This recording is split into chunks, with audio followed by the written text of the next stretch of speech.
అందరికీ మరణాత. దేవుని చిత్తమును బట్టి మరి యొక్క శిలువ ధ్యాన కాలమందు క్రీస్తు శిలువను గూర్చి ధ్యానించుటకు దేవుడిచ్చిన ఈ అవకాశమును బట్టి ప్రభువును స్తుతించుచు ఆయనకే మహిమను ఘనతను కీర్తిని ఆరోపించుచు ఉన్నాను. దేవునికే మహిమ కలుగును గాక. ఆమెన్. కూడి వచ్చిన మీ ఎల్లరకు శిలువ కాంతి, శిలువ మహిమ, శిలువ శక్తి కలుగునుగాక. ఆమెన్. హెబ్రీలకు రాసినటువంటి పత్రిక 13వ అధ్యాయము 14వ వచనం నుండి కొన్ని మాటలు మనము ధ్యానం చేసి ఈరోజు సందేశమునకు ఉపక్రమిద్దాం. నిలువరమైన పట్టణము మనకెక్కడ లేదు కానీ ఉండబోచున్న దాని కోసము ఎదురు చూచుచున్నాము. కాబట్టి ఆయన ద్వారా మనము దేవునికి ఎల్లప్పుడూ స్తుతి యాగము చేయుదము, అనగా ఆయన నామమును ఒప్పుకొనుచు జిహ్వాఫలము అర్పించుదము. ఉపకారమును ధర్మమును చేయ మరచిపోకుడి, అట్టి యాగములు దేవునికి ఇష్టమైనవి. ఈరోజు నేను మీకు బోధించాలనుకునే సందేశం ఏమిటి అంటే శిలువ యాగములు. పాత నిబంధన కాలంలో పాపం పరిహారం కావడానికి దేవుడు చూపించిన ఏకైక మార్గము ఏమిటి అంటే రక్తము చిందింపబడుట.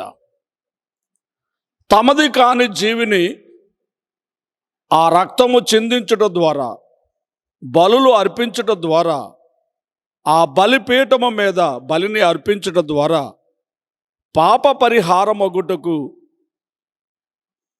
దేవుడు ఏర్పాటు చేసిన ఒక ఉపాయమై ఉంటూ ఉన్నది. ఆది నుండి మానవుడు దేవుని పట్ల తన భక్తిని వెల్లడి చేసుకోవడానికై దేవునికి బలులు అర్పణ చేస్తూ వస్తూ ఉన్నాడు.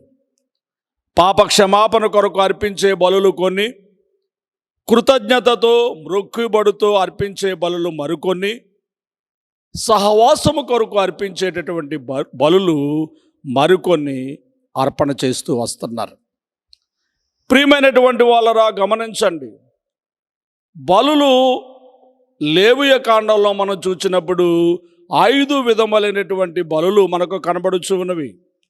దహన బలి, నైవేద్య బలి, సమాధాన బలి, పాప పరిహారార్థ బలి, అపరాధ పరిహారార్థ బలి, ఈలాగు 5 విధములైనటువంటి బలులు అర్పణ చేయుట మనము ధర్మశాస్త్ర ప్రకారముగా చూచుచూ ఉన్నాము.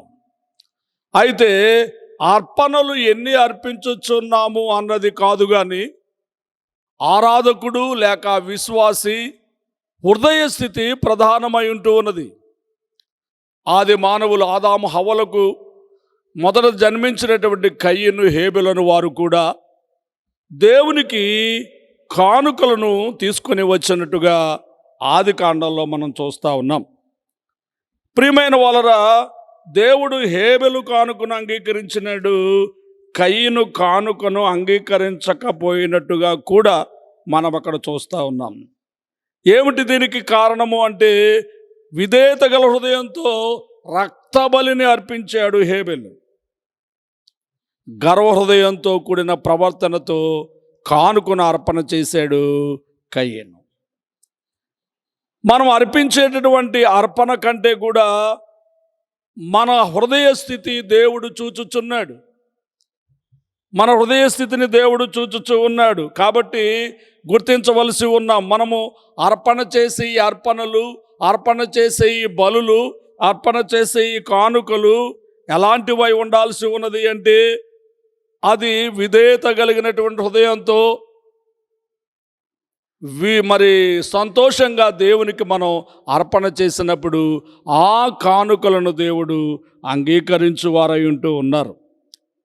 అందుకే యేసునామదారులు అందరూ ఎంతో ధన్యులు అంటూ 67వ కీర్తనలో తండ్రి గారు తెలుగు క్రైస్తవ కీర్తన పుస్తకం నుండి ఇలాగ మనకు తెలియచేశారు. హేబెలు వల్లెనే ప్రభునకు మంచివి ఇచ్చివే తోరు హేబెలు వలెనే ప్రభునకు మంచివి ఇచ్చివేతురు. వారు ఆబాలుని వలెనే దేవుని అనుమతి పొందుదురు. వారు ఆబాలుని వలెనే దేవుని అనుమతి పొందుదురు. యేసునామ దారులందరూ ఎంతో ధన్యులు. వారు బాసురమైనాటి స్థితిలో బ్రతుక జూతూరు. దేవునికి స్తుతి కలుగునుగాక.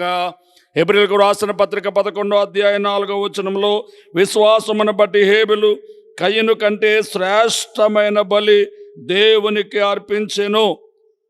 కయీను కంటే శ్రేష్టమైన బలి దేవునికి అర్పించెను. గమనించాలి, శ్రేష్టమైన బలి. అతడు అర్పించేటటువంటి హృదయ స్థితి ప్రధానమై ఉంటూ ఉన్నది. యోహాను రాసినటువంటి మొదటి పత్రికలో 3వ అధ్యాయం 12వ వచనంలో, మనము కయీను వంటి వారమై ఉండరాదు. వాడు దుష్టిని సంబంధి అయి తన సహోదరుని చంపెను. వాడు అతని ఎందుకు చంపెను? తన క్రియలు చెడ్డవియు తన సహోదరుని క్రియలు నీతి గలవి అయి ఉండెను గనుకనే కదా. గమనించండి ఈ మాటలు. అన్నదమ్ములిద్దరూ దేవునికి అర్పణ చేశారు కానుక. ఒకని కానుకను దేవుడు అంగీకరించాడు, ఎందుకంటే శ్రేష్టమైన దాన్ని ఇచ్చాడు. అలాగే విధేయత కలిగిన హృదయంతో దేవునికి అర్పణ చేసినాడు. రక్త బలిని దేవునికి అర్పణ చేసినాడు. దేవుడు అతని కానుకను అంగీకరించినాడు. కానీ అసూయతో, అతని మీద కోపంతో, ద్వేషంతో అతన్ని చంపివేసినట్టుగా మనం చూడగలుగుతూ ఉన్నాం. ఎందుకు చంపేశాడు?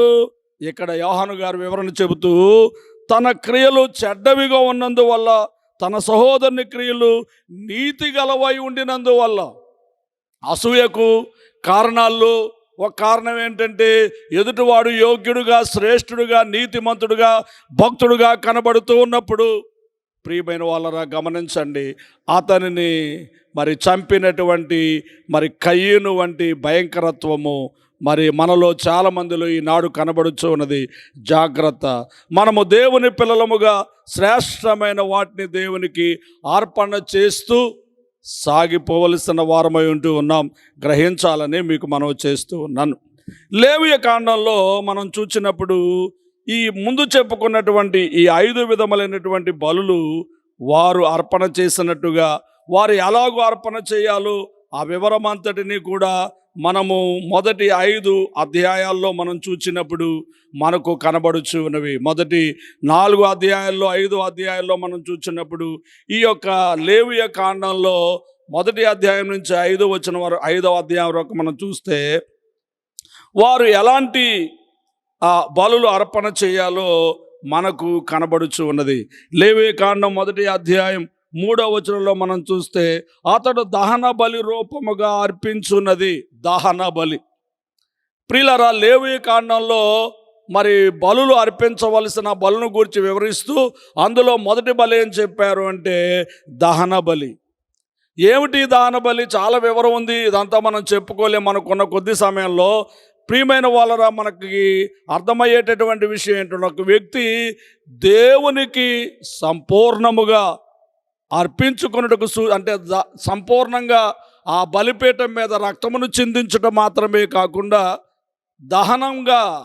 ఆ బలిపీఠం మీద దాన్ని దహనపరుస్తారు. కాబట్టి అది సంపూర్ణంగా దేవునికి బలి అయిపోతున్నట్టుగానే యేసుక్రీస్తు ప్రభువారు అనబడే ఈ కల్వరి గొర్రె పిల్ల కూడా సిలువ బలిపీఠము మీద ఇష్టపూర్వకముగా ఆయన తన్ను తానే బలిగా అర్పణముగా చేసుకున్నారు అని యోహాను సువార్త 10వ అధ్యాయం 18వ వచనంలో, ఎవడు నా ప్రాణాన్ని తీసుకోడు, నా అంతట నేనే దాన్ని పెడుతున్నాను, పెట్టడానికి నాకు అధికారం ఉంది, తిరిగి తీసుకోవడానికి కూడా నాకు అధికారం ఉన్నదని ఇష్టపూర్వకముగా సంపూర్ణముగా తన్ను తాను దేవునికి బలిగా, దహన బలిగా అర్పణ అయిపోయినటువంటి మన ప్రియమైనటువంటి ప్రభు దేవునికి స్తుతి కలుగునుగాక. ఇక 2వ అధ్యాయం 1వ వచనంలో మరి ఒక బలి నైవేద్య బలి. ఒకడు యెహోవాకు నైవేద్యము చేయునప్పుడు ప్రియమైనటువంటి వాళ్ళ నైవేద్య బలిని ఇక్కడ మనము చూస్తూ ఉన్నాము. ఇది క్రీస్తు యొక్క పాపరహిత జీవితమునకు, అంటే అనగా పాపము లేని సంపూర్ణమైనటువంటి జీవితమునకు సూచనగా ఉన్నది. అదే సంగతిని పౌలు గారు ఎఫెసీయులకు రాసిన పత్రికలో 5వ అధ్యాయము 2వ వచనాన్ని మనం చూసినట్లయితే అక్కడ తెలియచేయచ్చు ఉన్నారు. ఎఫెసీయులకు రాసిన పత్రిక 5వ అధ్యాయము 2వ వచనం, క్రీస్తు మిమ్మును ప్రేమించి పరిమళ వాసనగా ఉండుటకు మన కొరకు తన్ను తాను దేవునికి అర్పణముగాను బలిగాను అప్పగించుకొనెను. ఎందుకంటే మనమందరము సువాసనకరముగు జీవితమును కలిగి ఉండవలనని. అందుకే 2వ అధ్యాయం 16 లేవియ కాండంలో ఉన్న మాట మనం చూసినట్లయితే గమనించండి, అది యెహోవాకు హోమము అనే మాట మనం చూడగలుగుతున్నాం. కాబట్టి ఆ ఇంపైనటువంటి సువాసన గల హోమముగా మనల్ని చేయడానికి, యాగముగా చేయడానికి, యజ్ఞముగా చేయడానికి నైవేద్య బలిగా ఆయన బలి అయిపోయినట్టుగా మనం చూస్తున్నాం. లేవియ కాండము 3వ అధ్యాయం మనం చూస్తే 1వ వచనంలో అతడు అర్పించున్నది సమాధాన బలి అయిన ఎడల, సమాధాన బలి అనగా దేవునితో సహవాసము నిమిత్తము, దేవునితో సమాధానపడు నిమిత్తము. యెషయా ప్రవచనం 53వ అధ్యాయంలో వ్రాయబడినట్టుగా మన సమాధానార్థమైన శిక్ష అతని మీద పడెను అను మాటను బట్టి రోమా పత్రికలు 5వ అధ్యాయము 1వ వచనంలో ఉండినటువంటి మాటను బట్టి, రోమా పత్రిక 5వ అధ్యాయము 1వ వచనం, కాబట్టి విశ్వాస మూలమును మనము నీతిమంతులుగా తీర్చబడి మన ప్రభువైన యేసుక్రీస్తు ద్వారా దేవునితో సమాధానము కలిగి ఉందము. కాబట్టి దేవునితో సమాధానం కలిగి ఉండడానికి సమాధాన బలిగా యేసుక్రీస్తు ప్రభువారు బలి అయిపోయినట్టుగా మనం చూస్తున్నాం. 4వ అధ్యాయంలో లేవియ కాండంలో 2వ వచనాన్ని మనం చూస్తే, 4వ అధ్యాయం లేవియ కాండము 4వ అధ్యాయము 2వ వచనాన్ని మనం చూస్తే ఇంకొక మాట, నీవు ఇశ్రాయేలుతో ఇట్లనుము, యెహోవా ఆజ్ఞలన్నిటిలో దేని విషయమైనను ఎవరైనను పొరపాటున చేయరాని కార్యములు చేసి పాపి అయిన ఎడల, చేయరాని పాపము చేసి ఒకవేళ పాపి అయిన ఎడల ప్రజలు అపరాధులగునట్లు ఆ అభిషిక్తుడైన యాజకుడు పాపం చేసిన ఎడల తాను చేసిన పాపమునకై నిర్దోషమైన కోడె దూడను యెహోవాకు పాప పరిహారార్థ బలిగా అర్పింపవలెను. పాప పరిహారార్థ బలిగా అర్పింపవలను. మరి ఒక బలి ఏమిటంటే పాప పరిహారార్థ బలి. ఎందుకొరకు ఈ బలి అంటే పొరపాటున చేయరాని కార్యములు ఎవరైనా ఒకవేళ చేస్తే, పాప పరిహారార్థ బలి పొరపాటున చేసేటటువంటి పాపమునకు శిక్షగా, పాపమునకు నివృత్తిగా చేసేటటువంటి ఆ బలి పాప పరిహారార్థ బలి. గమనించాలి. లేవియ కాండము 5వ అధ్యాయం 15వ వచనం నుండి మనం చూస్తే, 5వ అధ్యాయము 15వ వచనము నుండి మనం చూసినట్లయితే, ఒకడు యెహోవాకు పరిశుద్ధమైన వాటి విషయంలో పొరపాటును చేసిన తాను చేసిన అపరాధమునకు నీవు ఏర్పరచు వెల చొప్పున పరిశుద్ధమైన తులముల విలువగల నిర్దోషమైన పొట్టేలను మందలో నుండి అపరాధ పరిహారార్థ బలిగా యెహోవా యొద్దకు వాడు తీసుకుని రావాలను. పరిశుద్ధమైన దాని విషయంలో తాను చేసిన పాపం వలన నష్టము ఇచ్చుకొని దానితో 5వ వంతు యాజకునికి ఇవ్వవలను. ఆ యాజకుడు అపరాధ పరిహారార్థ బలి యొక్క పొట్టేలు వలన అతని నిమిత్తం ప్రాయశ్చిత్తము చేయగా అతనికి క్షమాపణ కలుగును. దేవునికి స్తుతి కలుగును గాక, దేవునికి స్తోత్రం కలుగును గాక.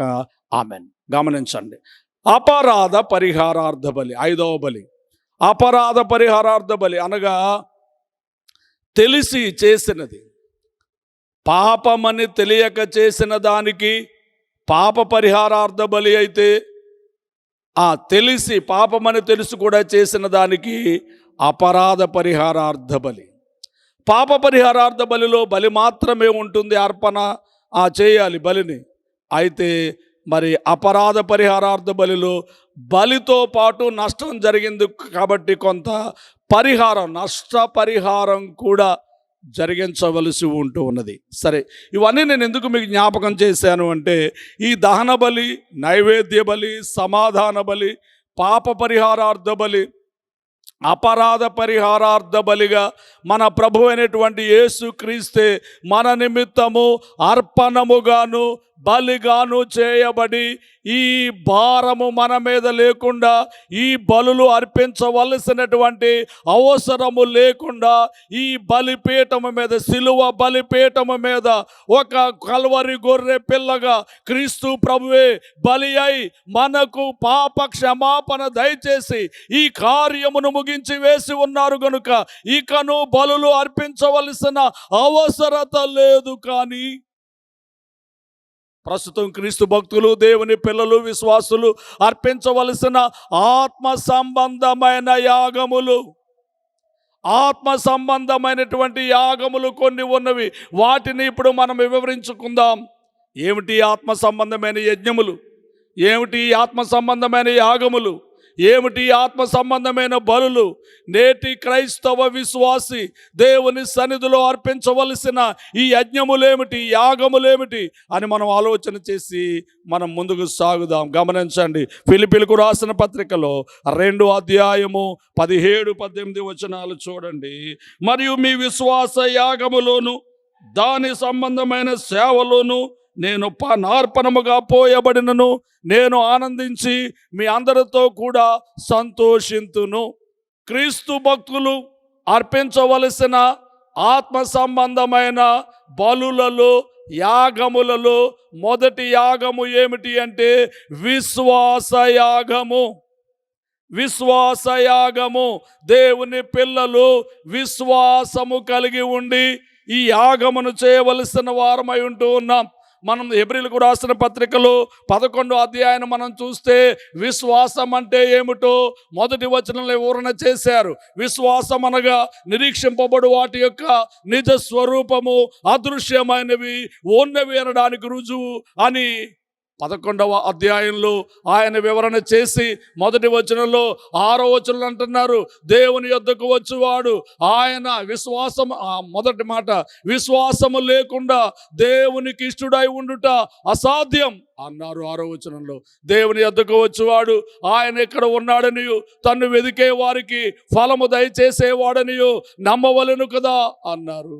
కాబట్టి దేవుని పిల్లలు ఇప్పుడు జరిగించాల్సినటువంటి ప్రధానమైనటువంటి కార్యము ఏమిటి అంటే మనం ఇప్పుడు మరి విశ్వాసము కలిగి ఉండాలి, విశ్వాస యాగము చేయాలి. సరే, ఇప్పుడు ఈ విశ్వాస యాగాన్ని గురించి మనం చూస్తే పౌలు గారి మాటలు ఇవి. ఫిలిప్పీ సంఘానికి చెబుతూ, మరియు విశ్వాస యాగములోను దాని సంబంధమైన సేవలోను నేను పానార్పణముగా పోయబడినను నేను ఆనందించి మీ అందరితో కూడా సంతోషింతును.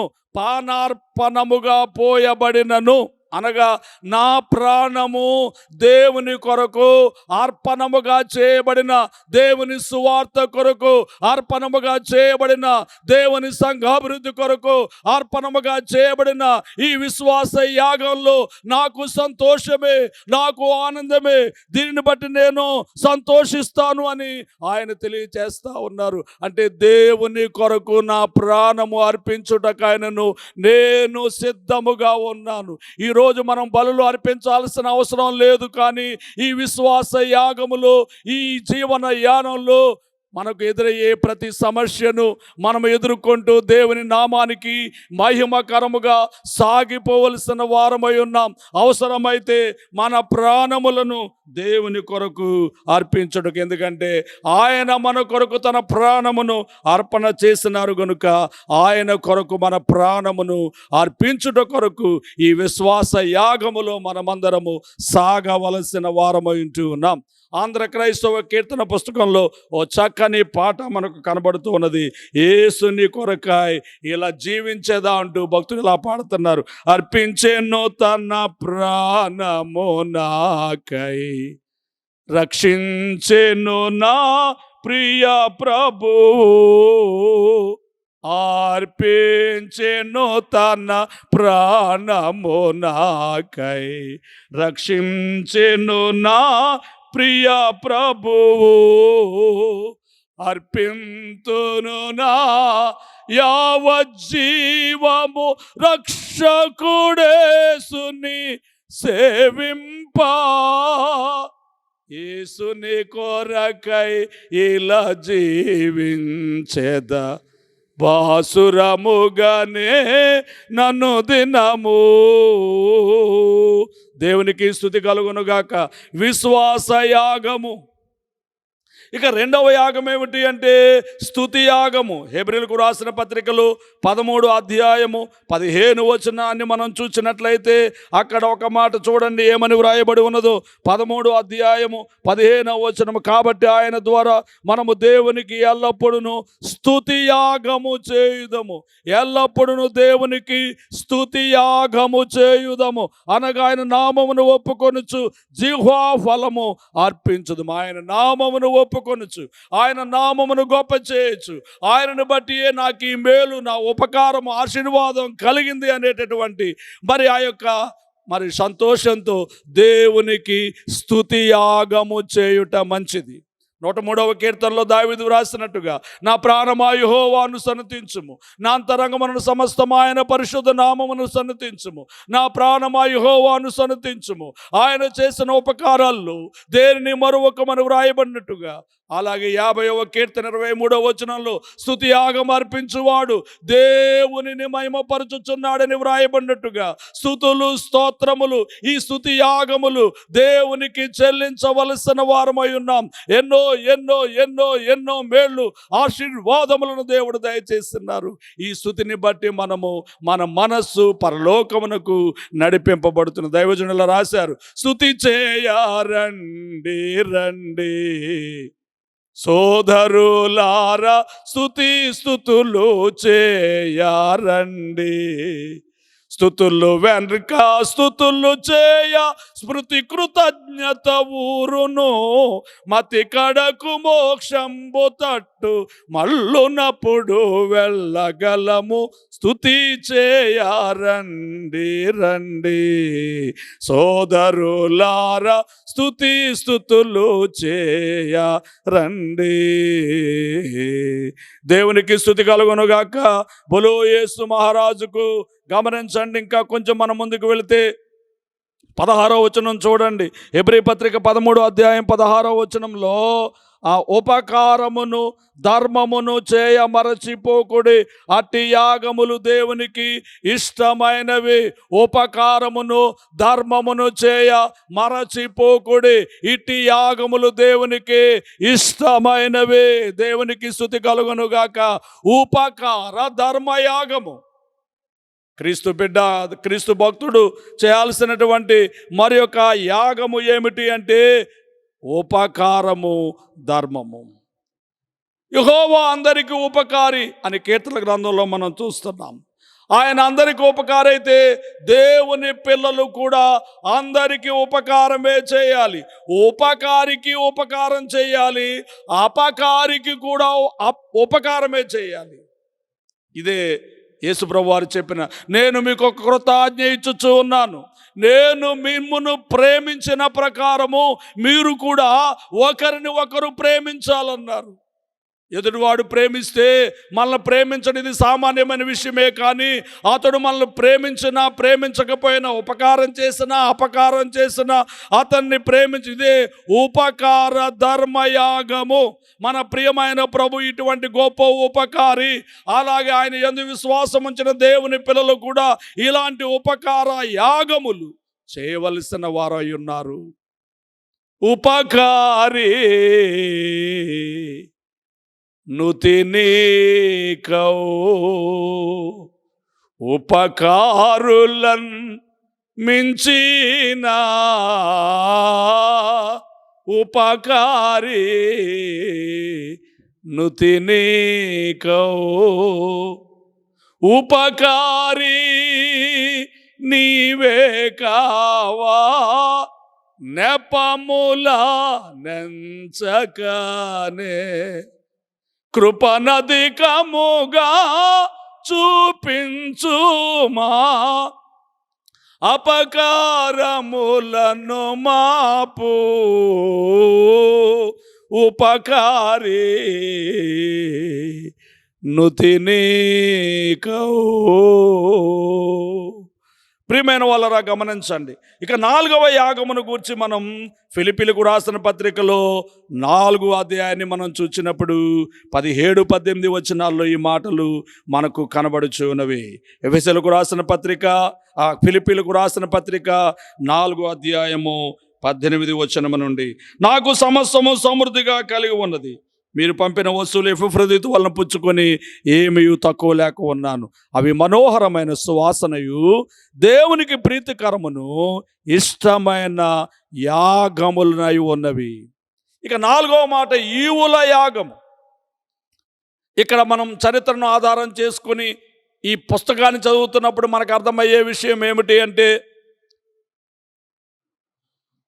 ఖైదులో ఉన్నటువంటి పౌలు గారికి ఫిలిప్పీ సంఘము కొన్ని వస్తువులను పోగు చేసి, కొంత ధనాన్ని పోగు చేసి ఎఫ్రదీతు అనేటటువంటి వ్యక్తి ద్వారా ఆయనకు ఈ వస్తువులను కానుకను పంపించారు.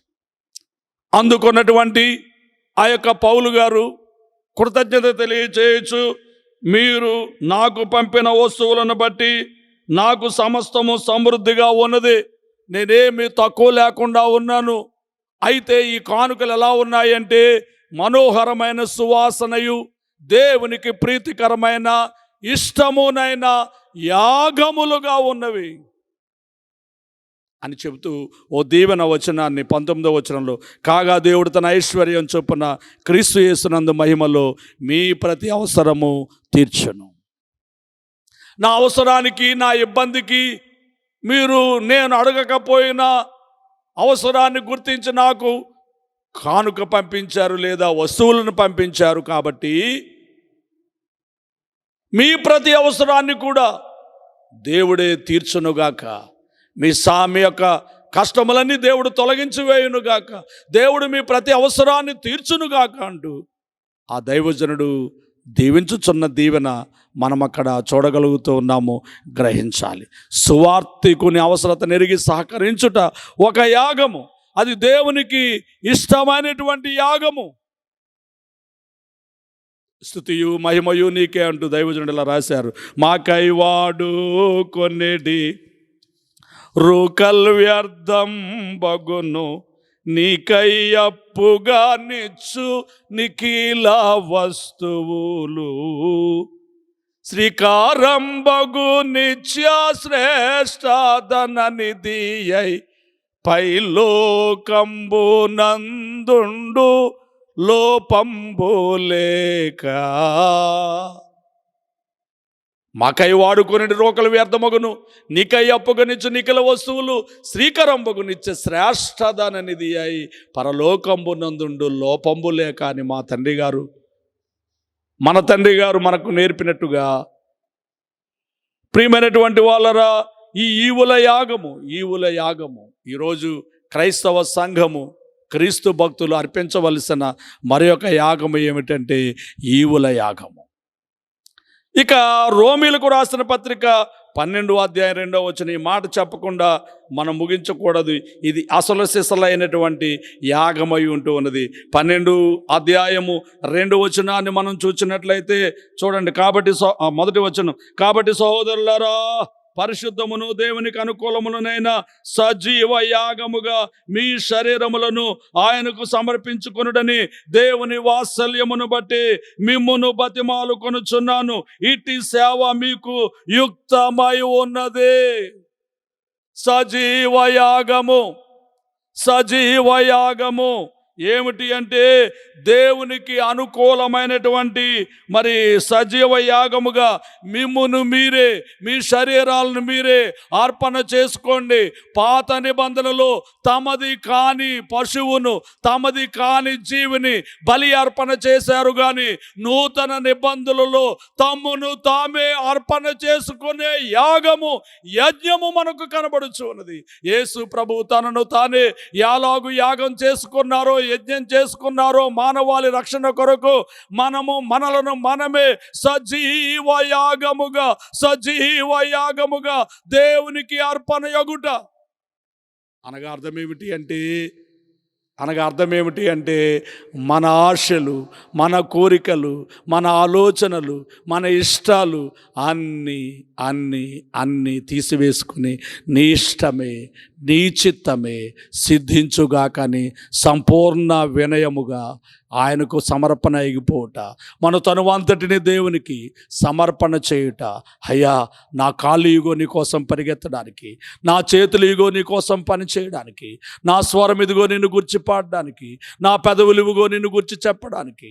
అయ్యా, నా ఇష్టం ఇదిగో, నా ప్రేమ ఇదిగో, నా సర్వం ఇదిగో, నా సమస్తం ఇదిగో అని సంపూర్ణముగా సజీవ యాగంగా. అంటే మనం బ్రతికే ఉంటాము, కానీ మన కోరికలు, మన ఆలోచనలన్నీ నేను అనేవాడు చనిపోయి ఇక దేవుని చిత్తమే సిద్ధించుగా. కానీ ఆ సంపూర్ణ యాగము, ఆ సజీవ యాగము, ఆ సంపూర్ణంగా దేవునికి సమర్పణ అయిపోయే సంపూర్ణ సమర్పణ. నా ఇష్టమిదిగో ఇది నీ ఇష్టముగా చేయా, నా ఇష్టాంబిక కాదాది, నా ఇచ్ఛాయున్నట్టి నా హృదయమిదిగో నీకే ఇదియే రాజాకియా సింహాసనమౌ, తనువు నాది దిగో గై కొనుమియో ప్రభువాని పనికి ప్రాతిష్ఠింపుమి. పాత నిబంధనలో 5 విధములైన బలులు: దహన బలి, నైవేద్య బలి, సమాధాన బలి, పాప పరిహారార్థ బలి, అపరాధ పరిహారార్థ బలి. ఆ బలులన్నిటిని ప్రభు పరిపూర్తి చేసి బలులతో మనకు అవసరం లేకుండా చేశారు. ఈనాటి నూతన నిబంధన దేవుని భక్తుడు, దేవుని విశ్వాసి, ఆరాధకుడు విశ్వాస యాగము, స్తుతి యాగము, ఉపకార ధర్మ యాగము, ఈవుల యాగము, సజీవ యాగముగా తాను దేవునికి సమర్పణ చేసుకోవాలి. కాబట్టి ఈ శిలువ యాగములలోనికి మనం ప్రవేశించి సంపూర్ణముగా దేవునికి సమర్పణ అయిపోదాం. దేవుడు మిమ్మల్ని దీవించునుగాక. ఆమేన్. తండ్రి, మీకు వందనములు. సజీవ యాగముగా సంపూర్ణంగా మేము మీకు యాగము చేయబడవలనని, విశ్వాస యాగము, స్తుతి యాగము, తండ్రి మీకు వందనములు. స్తుతి యాగమును, విశ్వాస యాగమును మేము కలిగి జీవించుట కొరకు మమ్మను సిద్ధపాటు చేయము. ఘనతా కీర్తి పొందము. మాతో ఉండి ప్రభువా, మీరు బోధించుచున్న అంశములన్నిటిని బట్టి మిమ్మల్ని స్తుతించచ్చు.